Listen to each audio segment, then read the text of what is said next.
मोननै खोथाखौ नोजोर होनानै आं बे खोथाखौ बुंनो नागिरदों। जुदि जोङो जोंनि हारिखौ गोगोम खुन्थाफोर बायदि बोलोग्रा हारि हिसाबै गोबाव समसिम बे दुनिया जोबागौमानि फोथांनानै दोनबाय थानो लुगैदोंब्ला दानि फरायफुनाय सेंग्रा सिख्लाफोर फराय गोसो होनानै गासैबो बिथिङाव जोंनियाव अफिसार थाजोबनांगोन, लेखा गोरों जानांगोन। गासैबो मावखुलि अफिसफोरावनो जोंनि मानसि थानांगोन, अफिसार लेभेलनि मानसि थानांगोन।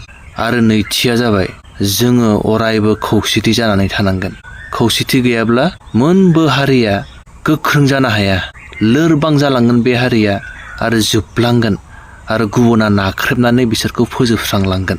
बेनिखायनो सेथियावनो जाबाय दानि फरायफुनाय सेंग्रा सिख्लाफोर गोसो होनानै फराय। गासैबो बिथिङाव, गासैबो मावखुलि, गासैबो अफिसाव, गासैबो डिपार्टमेन्टआव जोंनि मानसि थानांगोन, अफिसार लेभेलनि मानसि थानांगोन, गोरों गोरा जाजोबनांगोन आरो अरायबो खौसेथि थानांगोन।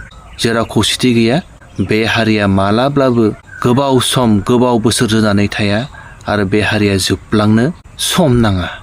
जेराव खौसेथि दङ बेयाव जेब्लायबो देरहासारनाय दङ आरो जेराव लेखा फरा गोरों मानसिफोर दङ बे हारिखौ गुबुना जानला मोनला एदावनो हाया, नाख्रेबनो हाया।